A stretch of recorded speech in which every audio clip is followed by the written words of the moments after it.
dernier jour d'un condamné, séquence numéro 1, entrée à ton ciel.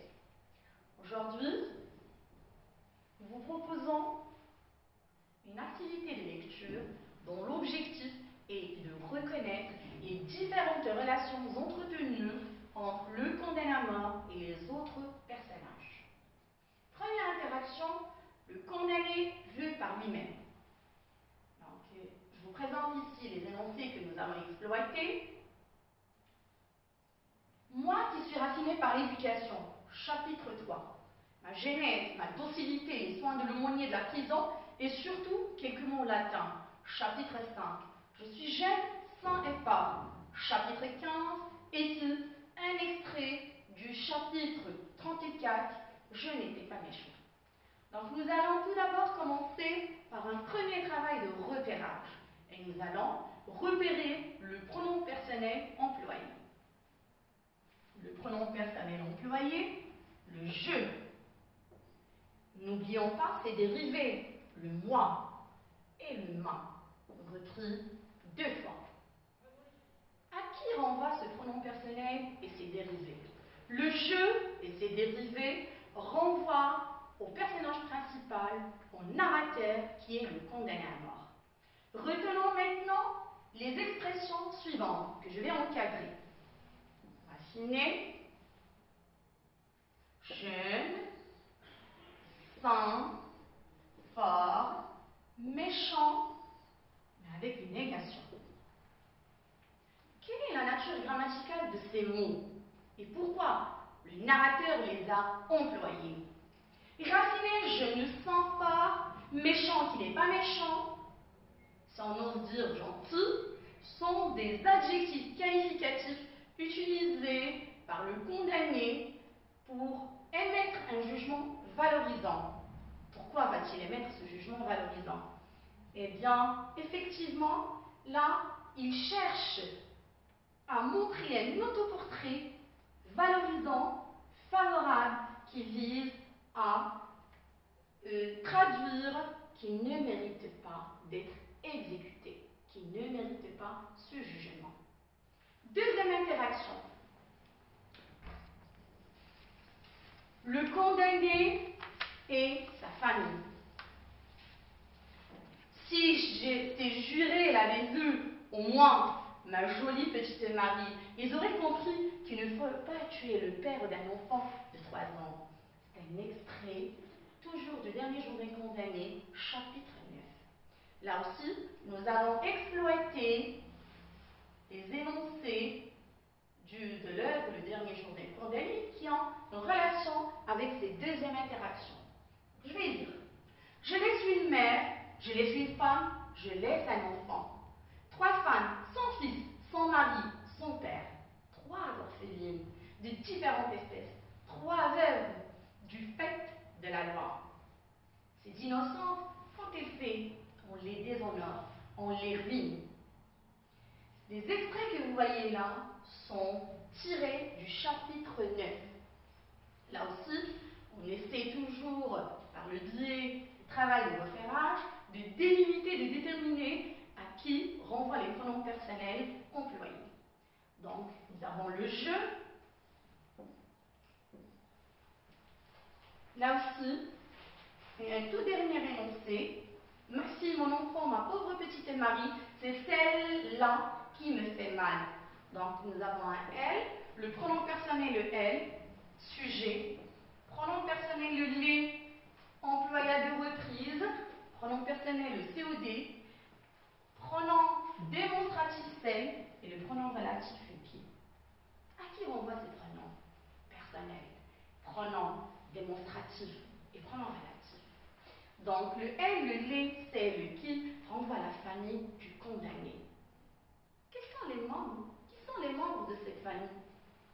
Les membres de la famille du condamné sont la mère, la femme et l'enfant. Retenons aussi d'autres expressions. Le mot orpheline. Par quel autre mot dans la même phrase peut-on remplacer le mot orpheline? Veuve.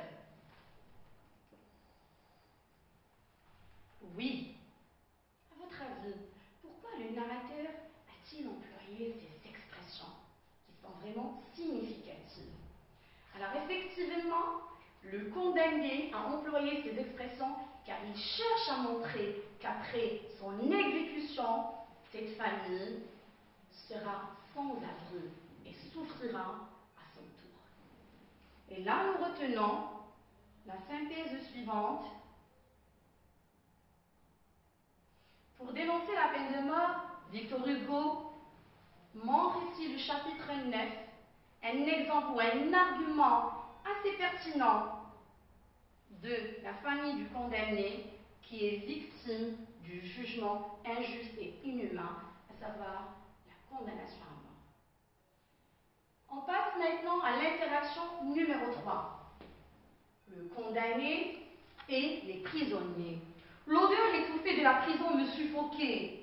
Plus que jamais, j'avais encore dans l'oreille tout ce bruit de chaînes, des galériens. J'éprouvais une grande lassitude de bicêtre. L'extrait que je viens de lire est tiré du chapitre 16. Donc, nous allons partager ou parler des prisonniers, ou partager les prisonniers en deux catégories, les détenus et les forçats. Pour le faire, nous vous proposons des extraits du chapitre 5 et deux extraits ou deux énoncés du chapitre 13.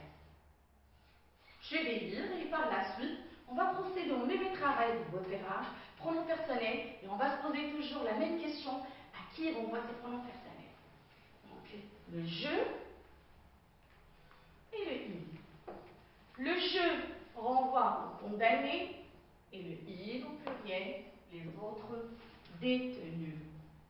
Maintenant, si je vous demande comment le narrateur a-t-il qualifié ces personnages, ces prisonniers, nous retenons l'expression bon genre et aussi misérable. Mais là, j'aimerais bien attirer votre attention sur une chose très importante. Le mot misérable ne traduit nullement une appréciation péjorative. Au contraire, il traduit ici la compassion et la pitié ressentie par le condamné vis-à-vis de ses détenus. Pour les forçats, donc là, le pronom personnel, objet, les, renvoie à cette deuxième catégorie de prisonniers. Et là, nous allons toujours focaliser l'attention sur le sentiment traduit par misérable, la pitié. Et vous allez me dire, après avoir lu ces deux phrases, que le mot pitié sonne vraiment et a un sens très important dans ce chapitre. Un profond sentiment de pitié me remuait jusqu'aux entrailles. C'était pitié de les voir appliquer sur leurs membres bleus ces chemises trompées. Donc, pitié.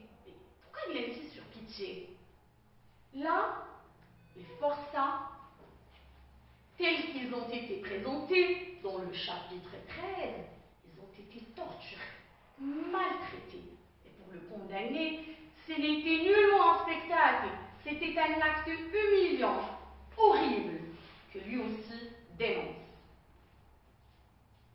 Ce qu'on peut retenir comme synthèse, c'est que le condamné, notre personnage principal, ressent un sentiment de pitié et de compassion envers les prisonniers en général, et les forçats en particulier.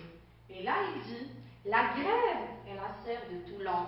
La grève le représente, et Toulon, ce sont les forçats. Et les deux sont dans la même galère.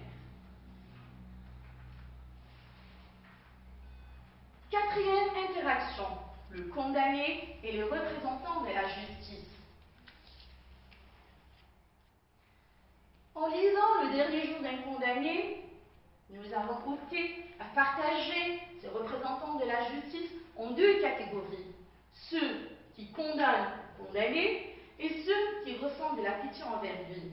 Et pour le faire, on va user des énoncés extraits du chapitre 6 pour la première catégorie et des énoncés extraits du chapitre 18, chapitre 19 et chapitre 43. Donc le chapitre 6, je vais lire, et on va toujours focaliser notre attention sur les pronoms personnages parce que c'est très important. Peut-être n'ont-ils jamais réfléchi, les malheureux, à cette longue succession de tortures. Se sont-ils jamais seulement arrêtés à cette idée poignante que dans l'homme qu'ils retranchent. Ils ne voient dans tout cela que la chute verticale d'un couteau triangulaire. Le il, première phrase, deuxième phrase et troisième phrase renvoient à cette première catégorie, ceux qui le condamnent, ceux qui ont prononcé, ceux qui ont déclaré, ceux qui ont jugé qu'il doit être condamné à mort. Quelles sont les expressions utilisées par le narrateur pour montrer et pour décrire la façon avec laquelle on l'a condamné? Et aussi, on se demande comment juge-t-il et comment voit-il ces gens qui l'ont condamné? Cette lente succession de tortures, le mot torture peut être remplacé par souffrance, retranché, on peut le remplacer par couper. Couper quoi? Couper une tête du corps. Et l'expression, la chute verticale d'un couteau triangulaire qui renvoie à la guillotine, la forme d'exécution de la peine de mort.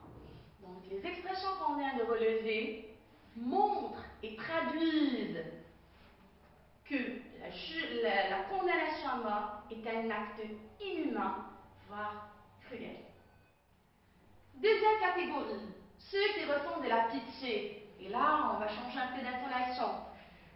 Guichetier des gardes vient d'entrer dans mon cachot. Il a ôté sa casquette, a salué, s'est excusé de me déranger et m'a demandé en insistant de son mieux sa rue de voix. Le directeur de la prison, il m'a demandé pourquoi il pourrait m'être agréable ou utile. Et puis, dans le chapitre 43, le très bon, gendarme aussi, je crois qu'ils ont versé une larme quand j'ai dit qu'on ne m'emporta mon enfant. Pour les deux premières phrases viennent juste après le retour de l'infirmerie. Et là, le il ici qui renvoie au guichetier des gardes, le il dans la deuxième phrase qui renvoie au directeur de la prison, et les deux représentent la justice, se comportent de manière polie et gentille. Quelles sont les expressions qui le montrent? Nous allons les relever. Donc pour la première phrase, c'est beaucoup plus par le biais des verbes d'action. Ôter, saluer, s'excuser, adoucir sa rude voix. La deuxième phrase, demander, et l'expression, l'adjectif qualificatif agréable. Pour la troisième phrase vient juste après un événement vraiment cruel. C'est le fait d'être séparé de sa fille Marie. Et là, le il qui renvoie au prêtre, qui renvoie aux gendarmes, ont versé une larme. Et quand on verse une larme, c'est une manière pour montrer que nous partageons ce que vous ressentez. Donc, la synthèse qu'on peut déduire, c'est qu'il faut signaler une chose très importante, que ces gens ceux qui ressentent de la pitié, n'étaient polis qu'au début et à la fin. Mais, entre-temps, ils le traitaient avec indifférence. Et cela se justifie au niveau du chapitre 22, quand il dit « Et puis, ils ont été polis. » Le « ils », ces gens qui ressentaient la pitié, ils ont été polis à l'arrivée au départ. Ne dois-je pas être content? Passons maintenant à l'interaction numéro 5. Le condamné est la foule. L'horrible peuple qui aboie et m'attend et rit. Chapitre 43. Donc nous allons essayer de lire notre corpus.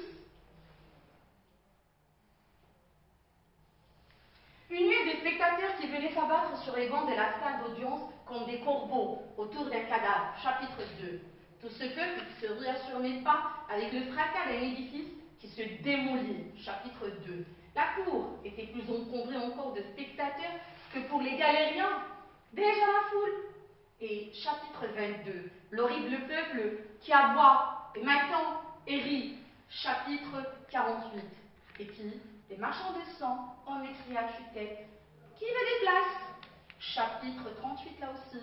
Oh, l'horrible peuple avec ses Phrygiens. Chapitre 49. Donc, vous allez essayer de faire attention aux différentes expressions que je vais souligner. Et par la suite, on va essayer de voir à quel champ lexical appartient-elle. Donc, la première expression, corbeau. La deuxième, se rua. Troisième, aboie. Quatrième, hyène. Se rua. On peut remplacer le verbe se rua par se déplacer de façon affolée, comme un animal sauvage, prêt à vous attaquer, prêt à vous dévorer.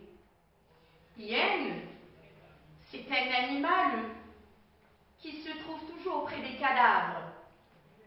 Donc les expressions que je viens de souligner sont des expressions qui appartiennent au champ lexical de l'animalité. Et là, la foule est représentée telle des animaux. En fait, pourquoi une telle description? C'est pour montrer que si, par le jugement de la peine de mort, on cherche à montrer l'exemple, et cette foule-là doit tirer exemple de la personne qu'on est en train d'exécuter, là, on est loin de l'objectif assigné par cette sentence, ce verdict. Victor Hugo montre que la peine capitale ne remplit pas son rôle prétendu par les défenseurs. Je reprends toujours le rôle. Donner l'exemple du moment où la foule considère la mise à mort comme un spectacle. La mort rend méchant. Chapitre 24. Je reprends, s'il vous plaît, faites attention. Je reprends l'énoncé, les énoncés que nous avons proposés tout à l'heure pour vous montrer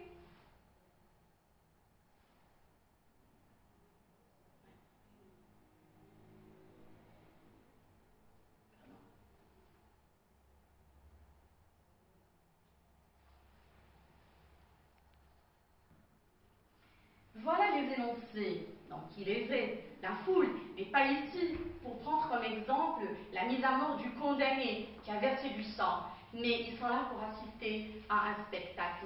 Et l'expression qui le montre, qui veut des places? Le mot place en référence au cinéma ou même au théâtre.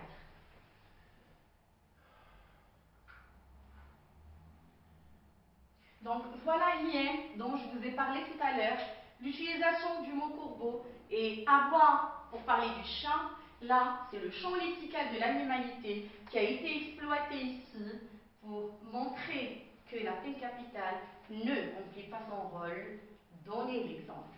Une foule qui est là uniquement pour s'amuser, une foule affolée, une foule décrite comme des animaux.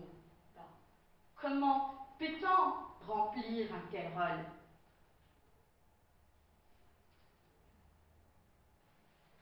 Alors, comme prolongement, ce qu'on vous propose là, une consigne, toujours par rapport à d'autres personnages que nous n'avons pas pu exploiter dans cette activité, mais ce travail de prolongement va nous aider à exploiter davantage et à reconnaître l'ensemble des personnages qui ont été présentés dans l'œuvre Le dernier jour d'un condamné. Donc à partir de votre lecture du chapitre 30, le prêtre, personnage faisant partie de l'entourage du condamné à mort, a-t-il vraiment réussi à le consoler? Relevez deux expressions dans le même chapitre, chapitre 30, justifiant votre réponse. Sur ce, je vous dis merci.